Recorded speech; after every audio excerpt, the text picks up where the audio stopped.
Howdy. It's coming up on the end of the year, and I will be having end-of-the-year lists in all of my various interest categories. But I'm not the only one with lists at the end of the year.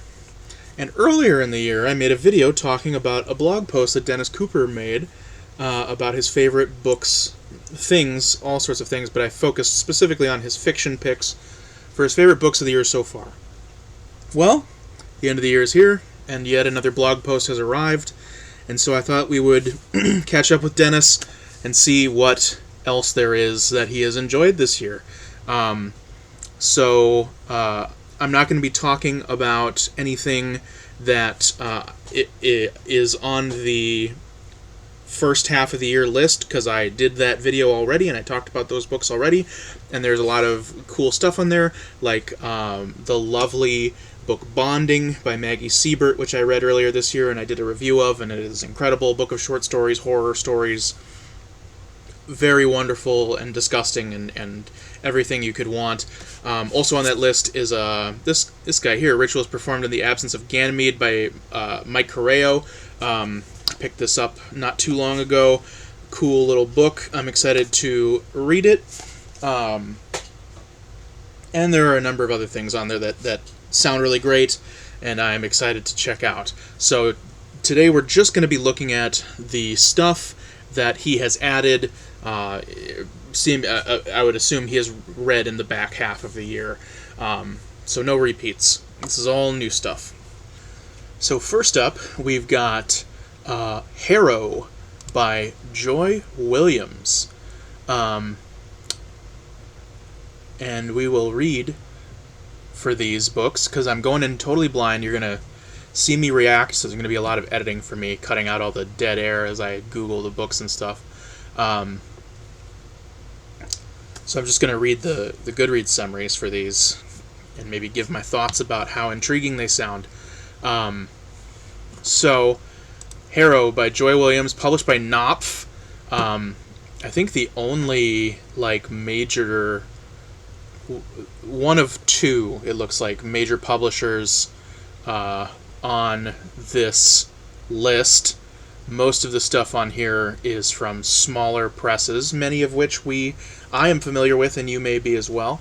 But Joy Williams' Harrow is published by Knopf, and it says here, in her first novel since The Quick and the Dead, which was nominated for the Pulitzer Prize, the legendary writer takes us into an uncertain landscape after an environmental apocalypse, a world in which only the man-made has value, but some still wish to salvage the authentic.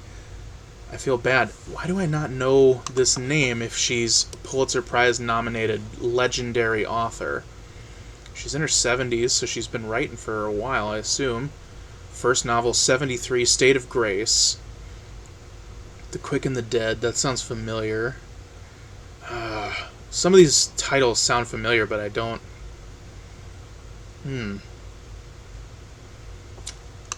feel like I have a blind spot here. Okay. Kristen, I'm assuming that's how it's pronounced, it's Kristen. Kristen is a teenager who, her mother believes, was marked by greatness as a baby when she died for a moment and then came back to life. After Kristen's failing boarding school for gifted teens closes its doors and she finds that her mother has disappeared, she ranges across the dead landscape and washes up at a resort on the shores of a mysterious putrid lake the elderly residents there call Big Girl. In a rotting honeycomb of rooms, these old ones plot actions to punish corporations and people they consider culpable in the destruction of the final scraps of nature's beauty. What will Kristen and Jeffrey, the precocious 10-year-old boy she meets there, learn from this baggy and seditious lot, in the worst of health, but with kamikaze hearts, determined to refresh, through crackpot violence, a plundered earth? Rivetingly strange and beautiful, and delivered with Williams's searing deadpan wit, Harrow is their intertwined tale of paradise lost and of their reasons against all reasonableness to try and recover something of it. Alright, so that sounds pretty fucking sick. The idea of a community of elderly eco-terrorists who want to destroy capitalism, that sounds fucking sick. And since it's like, I'm assuming it's speculative fiction, so it's like it's about me, right? You know, it takes place 40 years from now, when I'm in my early 70s, and I live in this. I live next to the putrid Lake Big Girl, and I want to destroy the Walton family. Very cool. Definitely putting that on my TBR. Up next, we have Imagine a Death by Janice Lee, published by Texas A&M University Press. Now, that last book had like 400 some ratings, which is pretty high for the books on Dennis Cooper's lists. He's reading some fucking obscure shit. So, this one's got 20 ratings and 4 reviews. Let's see what it's about. In the face of a slow but impending apocalypse, what binds 3 seemingly divergent lives, a writer, a photographer, an old man, isn't the commonality of a perceived future death, but the layered and complex fabric of how loss, abuse, trauma, and death have shaped their pasts, and how these pasts continue to haunt their present moments, a moment in which time seems to be running out. The writer, traumatized by the violent death of her mother when she was a child, lives alone with her dog and struggles to finish her book. The photographer, stunted by the death of his grandmother and caretaker, struggles to take a single picture and enters into a complicated relationship with the writer. The old man, facing his past in small doses, spends his time watching television and reorganizing the objects in his apartment to stay distracted from the deterioration around him. A depiction of the cycles of abuse and trauma in a prolonged end time, Imagine a Death examines the ways in which our pasts envelop us, the ways in which we justify horrible things in the name of survival, all of the horrible and beautiful things we are capable of when hurt and broken, and the animal and plant companions that ground us. Sounds interesting. It doesn't get me as excited maybe as the last one, but it definitely sounds interesting. I do like weaving narratives and stuff like that, and books about artists and stuff like that. I enjoy. So I am interested. And I trust Dennis Cooper, I think that he's got good taste. It seems pretty established at this point. Up next, we have Search History by Eugene Lim, published by Coffeehouse Press, who are based out of Minneapolis. Very, very good small press. One of the bigger indie presses in America, I will say. They have had a lot of success and have been around for quite a while. They're very well known in the scene here in the Twin Cities, along with Grey Wolf is the other really big indie press that's based out of the Twin Cities. But what is Search History about? Search History oscillates between a wild cyberdog chase and lunch date monologues as Eugene Lim deconstructs grieving and storytelling with uncanny juxtapositions and subversive satire. Frank Exit is dead. Or is he? While eavesdropping on 2 women discussing a dog sitting gig over lunch, a bereft friend comes to a shocking realization. Frank has been reincarnated as a dog.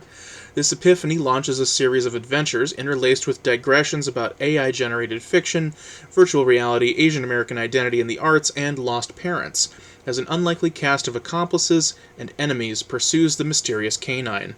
In elliptical, propulsive prose, Search History plumbs the depths of personal and collective consciousness, questioning what we consume, how we grieve, and the stories we tell ourselves. Cool. Again, this one seems meh, kind of meh. I don't know. I don't know if I'm going to put this on my TBR. I think I'm going to skip it, but just for this, I can't put everything on my TBR. I need to have some limits. I already own so many books that I haven't read. The last thing I need to do is just make my list of things to buy even longer. Up next is one that I definitely am going to be checking out. It is Thomas More's Forever, published by Amphetamine Sulphate, who are a very cool publisher of experimental horror-y kind of things. And this just came out a couple months ago, and I've been seeing people talk about it on Twitter a bunch. People whose books I have read and really respect, or whose books I own and have not yet read, but very much want to. So this is definitely something that I'm going to be picking up. So Maggie Siebert, who I mentioned earlier, she left a little review for it here on Goodreads and says, Thomas More can do more with 3 words than other writers could do with 3 million. 5 stars. High praise. So, the Goodreads description. Sadness always finds people. I'm writing this instead of killing myself, states the narrator of Forever, Thomas More's most compelling novel yet.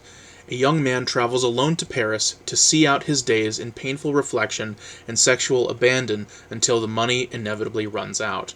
By turns hauntingly elegiac and viscerally brutal, Moore charts with forensic precision the topographies of violence and self-harm that flourish within the dehumanized environment of predatory global capitalism.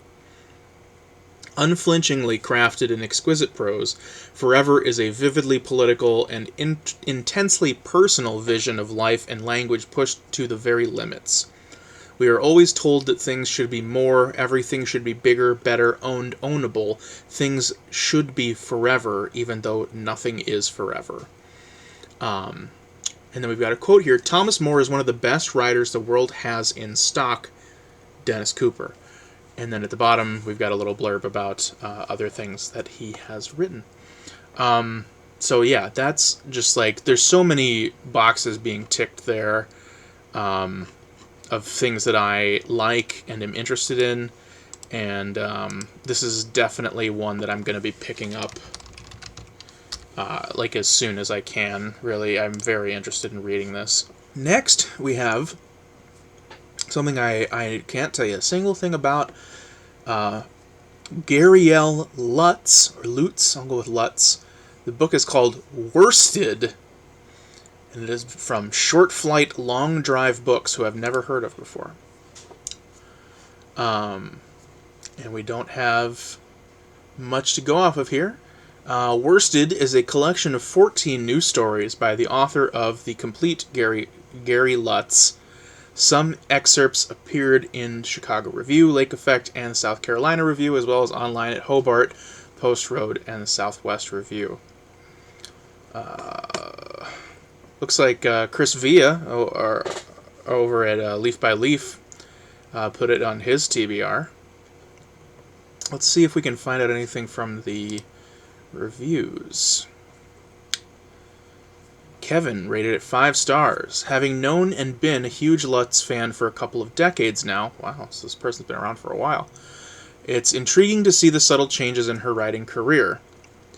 Worsted pairs Lutz with another great small press, Short Flight Long Drive, under the editorial vision of literary badass Elizabeth Ellen. This pairing results in some of the most direct and overtly humorous stories of Lutz's career, even evoking Lutz's earliest work, writing under the pen name Lee Stone. See Home School Office and 6 Stories from Partial List of People to Bleach.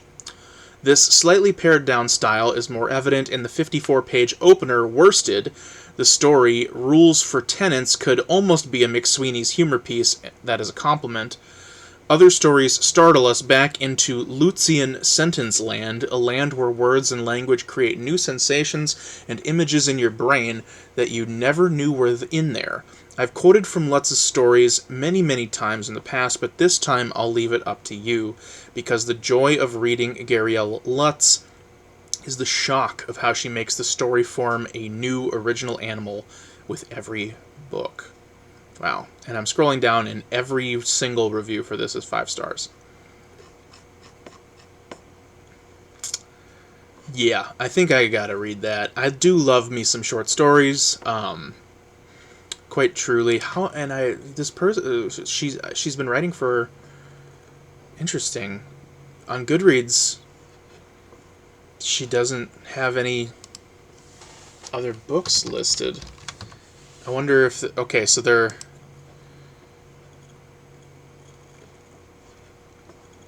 Gary Lutz used to publish under Gary Lutz. Okay, so the complete Gary Lutz here. This came out in 2019, and I'm assuming that it is literally the complete. It's 500 pages, and Chris Villa also has that on his TBR. And then looks like Paper Bird did a review of it, which I have not watched. I haven't watched every video Paper Bird has done, though. He is one of my favorite booktubers. He's really he talks about books that I like, and he does it. No one else does booktube like him. He is just like completely outside of the box and so fascinating in his form and style and how he makes his videos. Very funny too. He just did a video a couple days ago comparing Murakami and Women and Men by Joseph McElroy. Okay, so this makes sense. Okay, so apologies completely for this, but the name thing threw me off. But so Garielle Lutz is a trans woman, and this book, Worsted, is her first book since coming out, hence the name difference, so I apologize very much for that. That was just total ignorance on my part, and now I know, and I will correct that, and I will not make that mistake again. So, very cool. Sounds super up my alley, so definitely going to be checking that out. The new one, I should say. Seems pretty cool. Next one only has 3 ratings. It's pretty low, even for Dennis Cooper. It is Lance Olsen's Skin Elegies, which is published by Dzanc Books, D-Z-A-N-C. It sounds familiar to me, but I can't remember why. Let's see what it is about. Skin Elegies uses the metaphor of mind upload technologies to explore questions about the relationship of the cellular brain to personhood, memory, and where the human might end and something else begin. In a dystopian future, an American couple flee their increasingly authoritarian country by transferring to a quantum computer housed in North Africa. The novel's structure mimics a constellation of firing neurons, a sparkling collage of many tiny narraticules flickering through the brain of one of the refugees as it is digitized.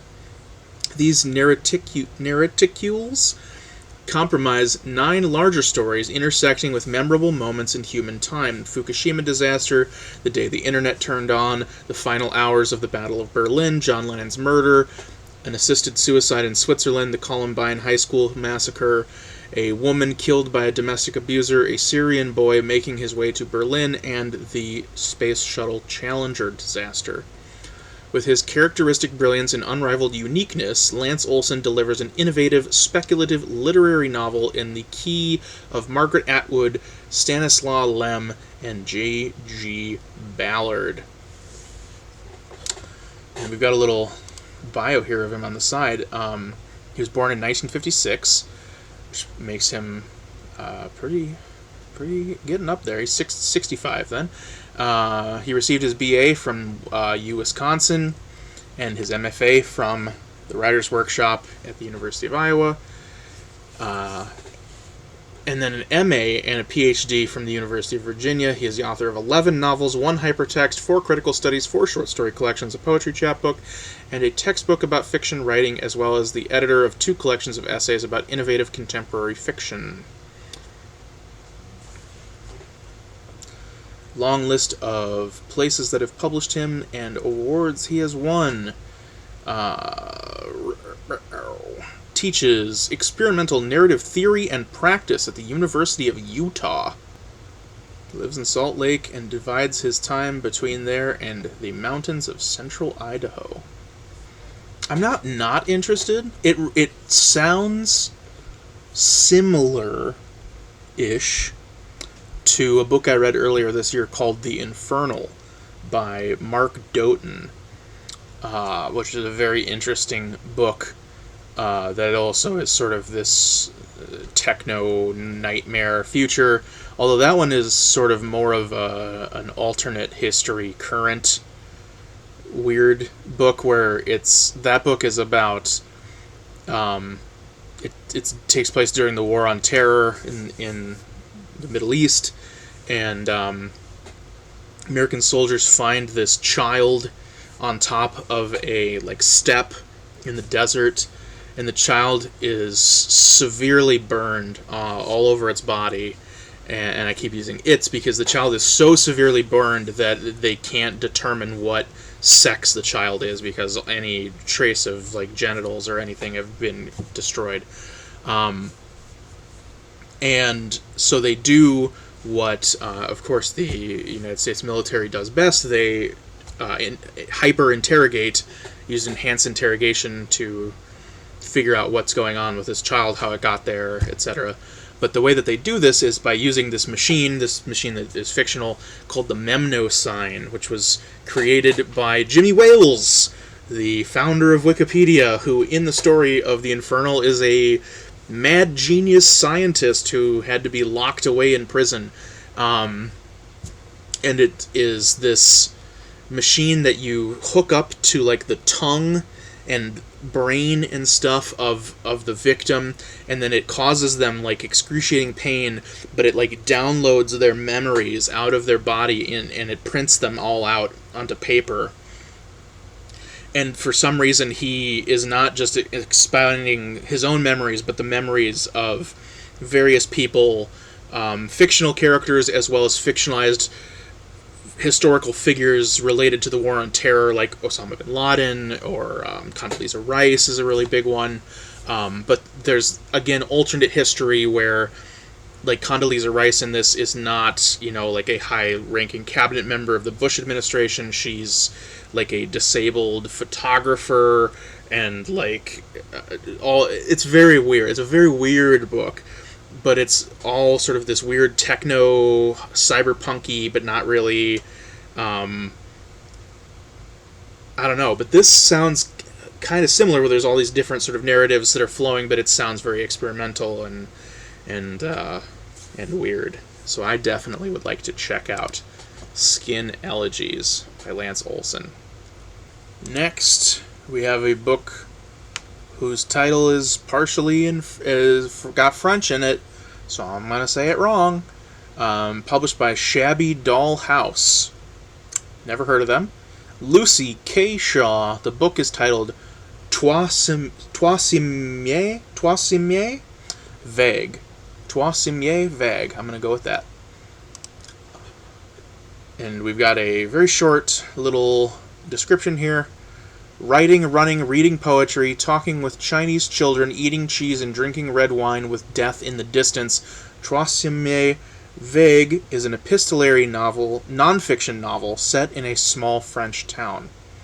Let me see if I can get anything out of the reviews. There are a few reviews. We've got 8 reviews, 15 ratings, and it's got a perfect 5. So all 15 people who have rated this book on Goodreads have given it a perfect score. Kristen Felicity. Every book Lucy K. Shaw writes expands the possibilities of what I imagine a book can do and what forms they can take. Like her previous works, there are so many quotable, relatable lines in this one. I want to run up to people on the street pointing and shouting and saying, read this, isn't this precisely how life is? But I would probably sound like a mad person, plus no freebies, they need to just buy the book. High praise. Let's check out another one. An insight into Lucy K. Shaw's life during quarantine The third wave, almost a year into the world of COVID, vignettes from her life where the names haven't been changed.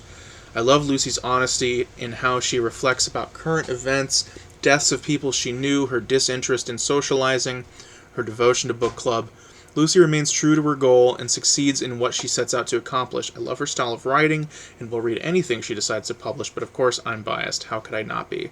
I read it in the course of 3 days, aloud, to my partner. It felt so relatable, more than recommending it to friends. I just wanted to grab a pen and paper and write a response to her directly.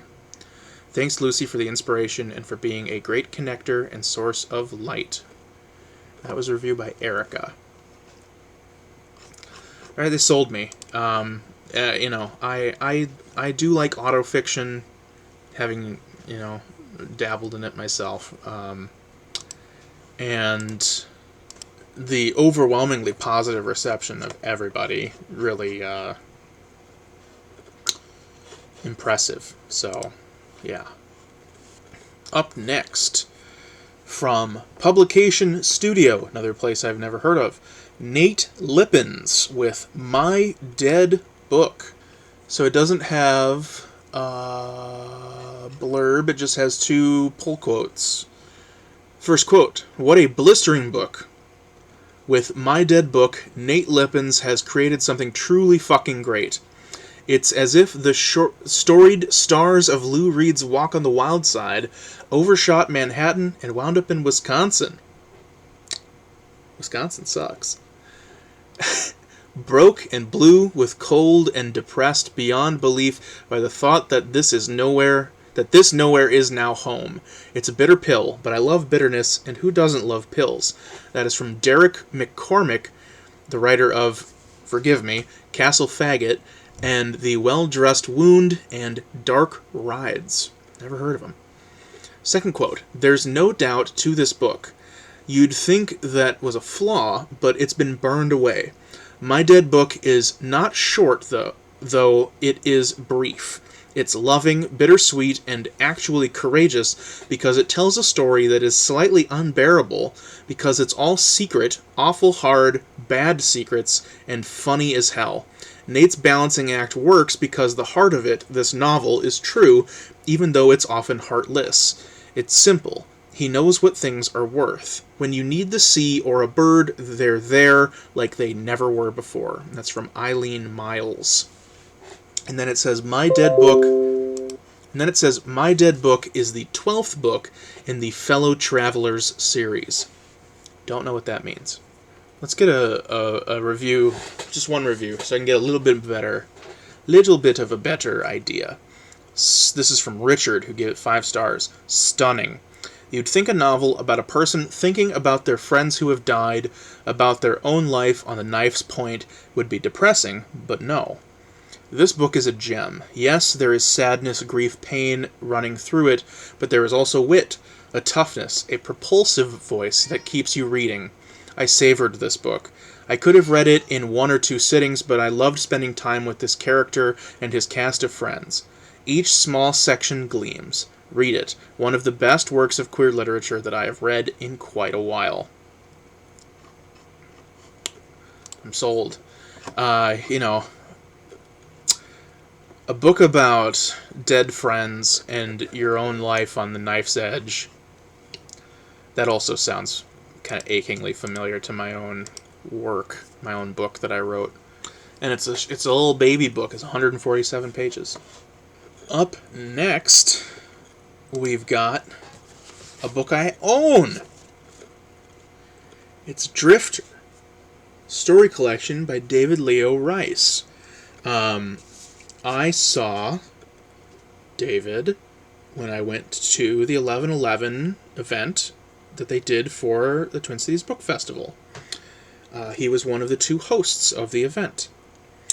And this book was published by 11/11 Press, who are local here to Minneapolis. And they put out a lot of very cool books, and I have not read any of them yet because I have not been reading because I'm a bad guy. But I am very, very, very excited. This is when I eventually finish the next book, the book that I'm currently reading. The next book I'm going to read is something that's very, very short. It's like 80 pages. And then after that, I'm going to read Drifter, which is a collection of stories. On the back here, it says, collecting a decade's worth of stories by acclaimed author David Leo Rice, Drifter is a wild trip through the occult and surreal undercurrents of contemporary life. Ever in pursuit of illumination and unholy opportunity, the characters in these stories roam from blighted western settlements to eerie New England circuses, from the backwoods of Austria to the remotest reaches of Japan, and from seedy Caribbean islands to the shadow of the Swiss Alps. Blessed and cursed with the freedom to transgress all boundaries between waking and dreaming, home and exile, even life and death, Rice's drifters operate in the shadows of our world, revealing how frayed the fabric of reality has become. And then we've got a quote here from Mr. B.R. Yeager. Somewhere between Bradbury and Ligotti, Rice folds centuries of Americana into a space unstuck from time, where everything is an anachronism. Here he explores the blurry divisions between adulthood and childhood, the seeming impossibility of atonement, the madness of certainty. This sounds fucking awesome, and I'm very excited to read it.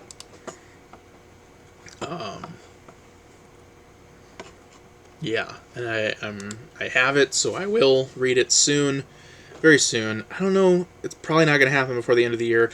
I'm going to try really hard to finish the book that I'm currently reading and then the one after it. Since they're both very short, I'm going to try and finish them before the end of the year, just so that I'm trying to get some stuff in as much as I can, cram stuff in these last, couple weeks before the year end, so that I can, really make the most of my time before I have to say my favorite things of the year. Been watching movies and stuff. I don't think the music's probably going to happen much more, but been watching movies, and I'm going to try and read a couple books. But Drifter, I really am excited to read it. Next is by far the most popular book on this list, and it is the other book published by a major publisher. It's published by Vintage, and it is Taiyo Lin's new novel, Leave Society. So, I'm going to just briefly, before we talk about the book, so I read, a couple years ago, Taiyo Lin's book. I'm going to pronounce it as E, which is 3 words. The first word is 5 E's, and then 3 E's, and then 4 E's, which is a sort of very weird and interesting little novella almost, that I enjoyed. It didn't change my life, but it was interesting. My review of it on Goodreads, because it's been a couple years since I read it, so I can't remember it super well. When I was 20, I was working at a Crocs kiosk, and the girl I was in love with left me for another dude, and I really didn't know what I wanted to do with my life, so I just sort of wandered aimlessly throughout the city, spending lots of late nights at Walmart, and I sold rubber shoes, and I raged against capitalism and my lot in life, and I tried to write a book, but I failed, and then I tried to make music, but it came out all wrong. And basically this book is a description of that time in my life, but also there are talking dolphins. So, I enjoyed that book. I gave it a 4 out of 5. Didn't know, when I read that book, about the author, Taiyo Lin, who, and this book got announced, and I was like, oh, cool, he's got a new book coming out, I'm excited. I was, thinking about picking it up. And then once it got, close to time for it to release, that's when people on Twitter started talking about him and how he sucks and is a creep. And it was a while ago that he got accused of stuff. Jezebel article here from October 2014. So a full 7 years ago, 5 years before I read his book, Here, the title of the article, Alt-Lit Icon, Taiyo Lin accused of statutory rape and abuse. Taiyo Lin, alt-lit mainstay, author of 7 novels, etc., has been accused of statutory rape and abuse by a person he dated when she was 16 and he was 22. He responded with an essay-length defense of their sexual relationship that did not refute any of the claims of abuse, which he posted to Facebook, edited several times, and then eventually deleted. But Taiyo Lin was a fucking garbage creep long before his ex tweeted about it. Lin's ex-girlfriend, ER, formerly Ellen Kennedy, made the allegations last week on his personal Twitter account. ER is trans and now identifies as male. Last night, when a popular Tumblr posted screenshots of the tweets with Kennedy's permission, people beyond his small following took notice. More than 7,000 people have liked the post so far, and those numbers are only growing. I've never had safe sex, Kennedy began the post. I've had consensual sex maybe twice. He then unleashed a string of allegations that Taiyo Lin, who is lauded for his weird brilliance, is an abusive monster who surrounds himself with apologists. Kennedy added that Taiyo threatened to end the relationship if he weighed over 125 pounds, that he told him at the time that if he didn't wear dresses every day, it must mean that he doesn't like him as much, that he forced Kennedy to drive him in his mother's car to stores so that they could shoplift things so that Taiyo could sell those things to pay his bills. He forced Kennedy to write down his personal failures as a romantic partner every single day. He required Kennedy to send him a certain number of emails and pictures every single day. He accused Kennedy of binge eating after consuming 300 calories in one sitting. Kennedy has also accused Taiyo Lin of stealing words from emails he sent him and publishing them as his own, profiting off of his work and continuing to profit off of him while he still scrambles to pick up the pieces 7 years later.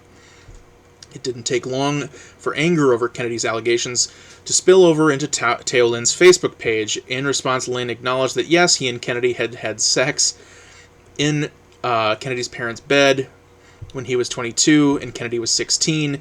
During the pair's relationship, Lin lived with Kennedy's family in northeastern Pennsylvania. And yes, their relationship, quote-unquote, had problems, none of which he denied, but at least he didn't rape. There's nothing illegal about emotionally abusing a kid. The post begins with the words, I had consensual sex with Ellen in her parents' house in Pennsylvania in her parents' bed, as she tweeted, when I was 22 and she was 16. That is not statutory rape.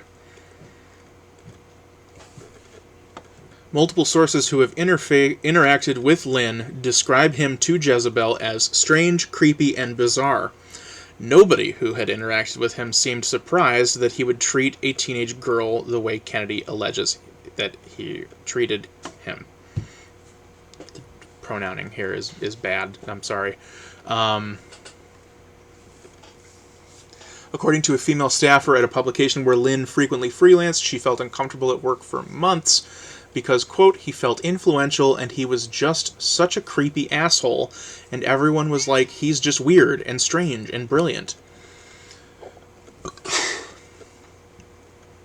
Despite the fact that Lin and the quoted staffer never directly interacted, she tells Jezebel that Lin developed a bizarre obsession with hating her writing, tweeting frequently about her and how bad of a writer he thought she was. This guy just sounds like such a cool guy. Doesn't he sound like such a cool guy? So, Taiyo Lin seems like not the coolest guy. You know, it's tough because, like, Taiyo Lin, you know, so he's got this sort of, he got famous when he was very young, and he was sort of like one of the first big sort of like millennial writers. He was sort of like, hipster writer or whatever, and he's always moved in circles that I have moved into, and like, so the subject matter of his books are things that I am familiar with and enjoy. And we seem to enjoy a lot of the same things and have very similar senses of humor and things like that. And I enjoyed his book quite a bit when I read it. But fuck that guy. He sucks ass. And I don't want to give him my money. So I'm not going to read Leave Society, his new book. But if you don't care, which is fine, I'm not going to begrudge you if you don't care. Dennis Cooper seemingly didn't care. Doesn't surprise me a whole lot. I'm not going to begrudge Dennis Cooper either. Dennis Cooper liked the book. So if you want to read it, that's cool. It seems like a kind of probably fairly auto-fiction-y thing about a novelist named Lee who lives in Manhattan, which is where Taiyo Lin lives, and then he goes back to Taipei, which is where his family is from, to visit his family for like 3 months. And it's like I don't know. It's just whatever. I'm not gonna read it. You know, I'm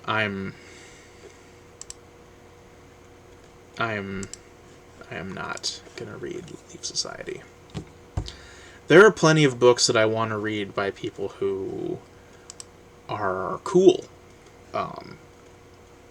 So I will choose to use my time doing that instead. Alright, let's move on. Next we've got a book by Megan Milks. It's titled Margaret and the Mystery of the Missing Body. Published by Feminist Press. On Goodreads it says it's published by Amethyst Editions. Feminist Press, I'm pulling that name from Cooper's blog. Amethyst Editions sounds really familiar to me. Okay, so it's same thing. Amethyst Editions, Feminist Press. Anyways, Margaret and the Mystery of the Missing Body. This one's got comparatively a couple more ratings. It's got 97 ratings. Pretty high for the stuff on this list. Meet Margaret. At age 12, she was head detective of the mystery club Girls Can Solve Anything. Margaret and her 3 best friends led exciting lives, solving crimes, having adventures, and laughing a lot. But now that she's entered high school, the club is disbanded and Margaret is unmoored. She doesn't want to grow up, and she wishes her friends wouldn't either. Instead, she opts out, developing an eating disorder, been there, that quickly takes over her life. When she lands in a treatment center, Margaret finds her path to recovery twisting sideways as she pursues a string of new mysteries involving a ghost, a hidden passage, disturbing desires, and her own vexed relationship with herself. Margaret and the Mystery of the Missing Body reimagines 90s adolescence, mashing up girl group series Choose Your Own Adventures and the Chronicles of Anorexia in a queer and trans coming-of-age tale like no other, an interrogation of girlhood and nostalgia, dysmorphia and dysphoria. This debut novel puzzles through the weird, ever-evasive questions of growing up. Yeah, that sounds pretty much all sorts of 7 meatballs up my alley.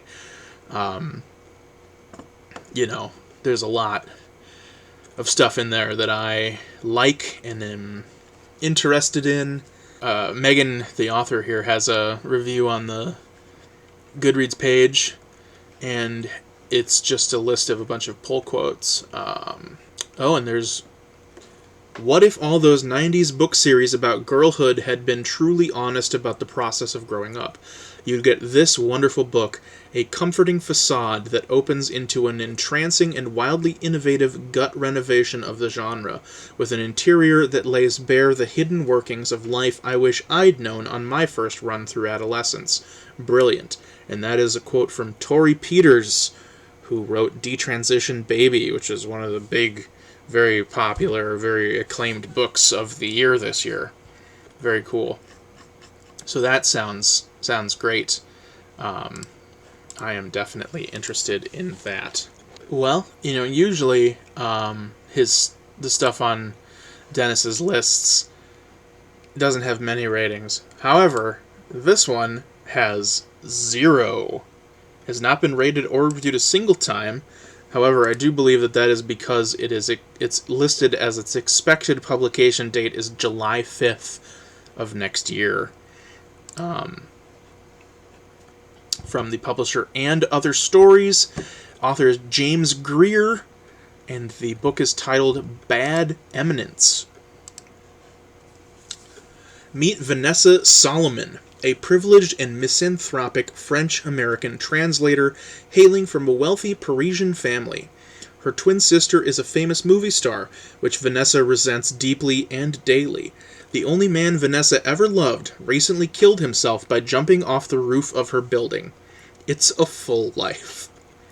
Vanessa has just started working on an English translation of a titillating experimental thriller by a dead author when she's offered a more prominent gig, translating the latest book by an extremely famous French writer who is not in any way based on Michel Houellebecq. Ooh. As soon as she agrees to meet this writer, however, her other more obscure project begins to fight back, leading Vanessa down into a literary hell of traps and con games and sadism and doppelgangers and mystic visions and strange assignations and finally the secret of life itself.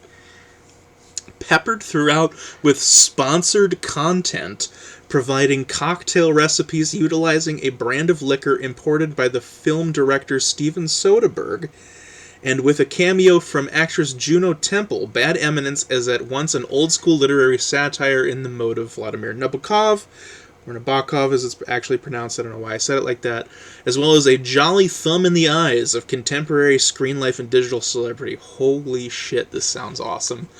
Oh man, that is great. So if you've been following this channel, you probably know, I read Michel Houellebecq's most recent book, Serotonin, earlier this year, and I really, really liked it a lot. But I also did a video review of it, and a lot of what I talked about liking it was like sort of reckoning with liking something that you find kind of reprehensible, or that you disagree with, or that you feel almost guilty about liking. Because it seems like Houellebecq is an asshole. Pretty much confirmed, I think, at this point, that he is an asshole. I don't know if he's ever done anything that we don't know of him having done anything that is like, you know, so pale that I am gonna swear him off. But he certainly seems to have some edgy tendencies and say and do things to shock people that it's not great, and it's pretty clear that he's at least kind of racist. But I really liked his book a lot. I really did. And I bought a couple of his other books too, and I've got them nearby to read in the near future. So that's really funny. This sounds right up my alley. I bet, because Cooper lives in France, so I bet that's why he got his hands on this one early. I definitely want to read this, and I will definitely be checking it out when it comes out next year. Next up, another one from Coffeehouse Press, the local boys. Boys in a non-gendered way. Brian Evenson's The Glassy Burning Floor of Hell. This is another fairly popular one. 342 ratings. And I see my friend Kristen has marked it as to be read, and Juan, over Plagued by Visions, also marked it as to be read. Here is how monstrous humans are. A sentient, murderous prosthetic leg, shadowy creatures lurking behind a shimmering wall, brutal, barrow men. Of all the terrors that populate the glassy burning floor of hell, perhaps the most alarming are the beings who decimated the habitable earth, humans. In this new short story collection, Brian Evenson envisions a chilling future beyond the Anthropocene that forces excruciating decisions about survival and self-sacrifice in the face of toxic air and a natural world torn between revenge and regeneration. Combining psychological and ecological horror, each tale thrums with Evenson's award-winning literary craftsmanship, dark humor, and thrilling suspense. This definitely sounds pretty sick. Climate change horror stories. I'm into that. I'm into all of it, and I like all of that. So let's do that. Next, we've got another book from Amphetamine Sulphate, who I mentioned earlier. They published the Thomas More book that I was very excited about. And this is entitled The Sex Shops of Sherman Oaks, which I've seen people, again, talking about on Twitter a little bit. And this is published by, written by SJXSJC, with illustrations by Stephen Pertill, or Pertill, maybe. So SJXSJC. So it seems like SJXSJC is one person, it would seem. It's a pseudonym, obviously. 17 people that I follow on Twitter follow this person, including Dan over at Weird Book Club. Hey, if you're watching. Logan Berry, who's awesome. Apocalypse Party Press, 1111 Press, Amphetamine Sulphate, very cool. Inside the Castle is also a publisher. Paper Bird, who's is not watching this, but he follows it. Them. Andrew Wilt, who runs 1111. Thomas More, whose book I mentioned earlier. Kelby Losack, whose book Hurricane Season I have sitting next to me.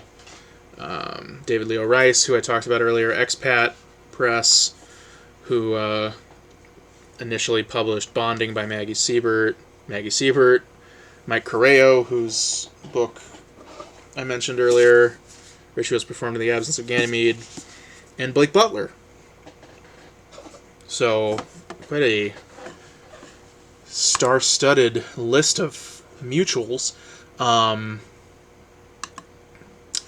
The Sex Shops of Sherman Oaks. So this is kind of a long thing, and I don't know if it's really going to tell us that much about what the book is about. But let's read it anyways.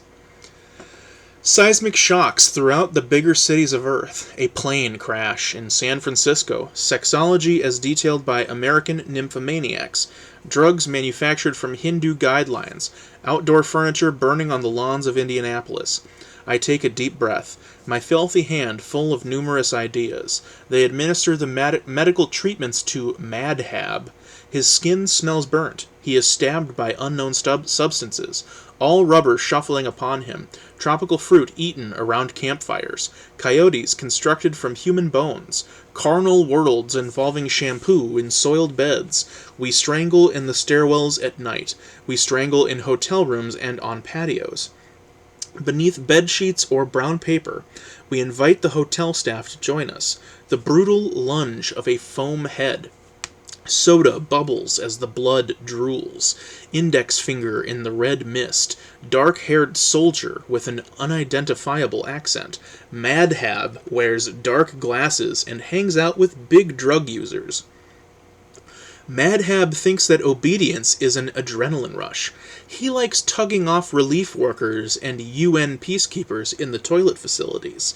When I was 15, I used to give back massages on East 14th Street.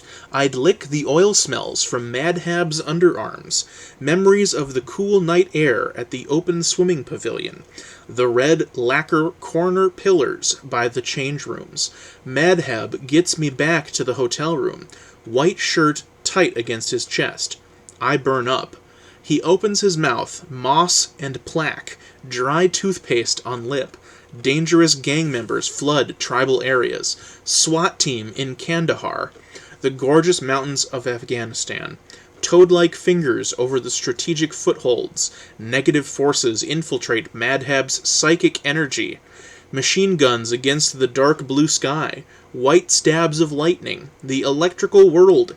Kidnappings and suicide bombings. Supercomputers canceling gene therapy programs. It's an early morning in Manhattan.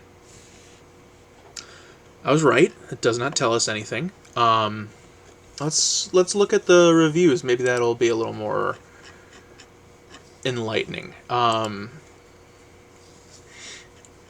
There's one that's fairly long. Maybe we won't read the whole thing. From James, who gave it 4 stars.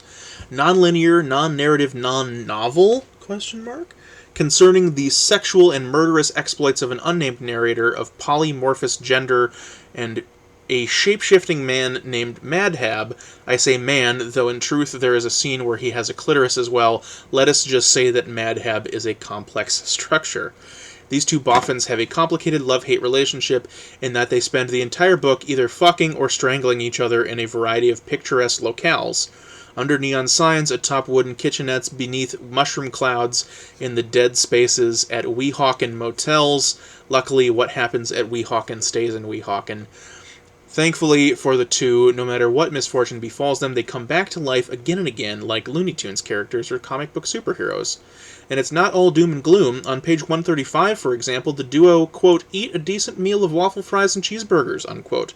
This may be a grimdark universe where insect experiments are performed within the human nervous system, but I am heartened to find out that the mostly human beings who inhabit this hellhole can still find the time to scarf down some decent waffle fries. What a hellhole it is. Serving as a backdrop for the antics of our, for want of a better word, heroes, is what seems like a cyberpunk apocalypse as revelated to John of Patmos, that is, a John of Patmos hooked on less theology and Old Testament scriptures and more on moldering research publications. An invisible war in which almost everything seems to have become a microscopic battleground, from the characters' computer screens to their anal nether parts. Even Gucci loafers are infested with resistant bacteria. The imagery is pure Burroughs/Ballard/Acker, cool, while the narrative style seems indebted to Eden era Goethe's. The book is advertised as science fiction, but it's more like science fiction gone sick, a chrome queasiness. Taken as one giant block of text, it would be exhaustingly unreadable, but mercifully the book is divided into 47 chapters of sorts, which helps because this is a book that should be experienced in small doses. It also helps that none of the chapters ever exceed 5 pages, and usually average 4.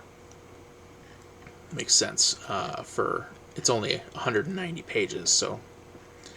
I'm never sure how to review a book such as this. On one hand, it's certainly interesting, and there are some nice sentences, but when I'm done reading it, I feel like nothing, aside from a vague nihilistic emptiness, which is maybe the point? I also feel that maybe it went on 40 to 50 pages too long, and after a while the repetition started to get a bit much. A low damp in the houses of horse meat is a cool sentence the first time you read it, but not so much the third time you read it. With no real narrative to grab onto, I was forced to find pleasure in different things, like wondering what crazy madcap Madhab would do next. He drinks corrupt sherry. He makes playdates with his imaginary friend. He transforms into a yellow mist. He does the hula hoop. Also, there are many moments when every now and then an image arises from the nightmarish miasma of words that poses suggestive and evocative questions. Why is there flesh beneath the filing cabinet, or for that matter, celestial flesh on the jungle floor? Who are the giant men wandering through the dark evening? What is the significance of the carved gravestones on Rat Island? Other times, the better of these sentences seem like morbid headlines for some Year Zero tabloid. Chicago collapses into ghastly mountains. Human eyes cultivated from outer space. And my personal favorite, charity work inside of a giant worm. There are even a few helpful aphorisms that the reader can apply to their everyday life, such as, no household should be without spasms. For those who care about such things, Khloe Kardashian makes a blink-and-you-miss-it cameo. I would have preferred her older sister Kim, but maybe that's just me showing my age. Will you sleep tonight, zombies? Huh. I'm intrigued, I'm intrigued. There are certainly things about this that sound cool and interesting. There are other things about it that sound like maybe I wouldn't like it as much. But I'm willing to give it a shot. Non-narrative stuff is tough. It's like you gotta be in a really specific kind of mood to get into that shit. So that's it. That is the full list. and of things that have been added that weren't on the original halfway point. So I'm definitely going to be checking some of these out. If you've read any of these, you should let me know in the comments and tell me what you thought. And thanks for watching, as always, and sticking around, and be on the lookout for some end-of-the-year videos coming in the not-too-distant future. There's going to be a book one, there will be a visual movie and television one, and there will be a music one.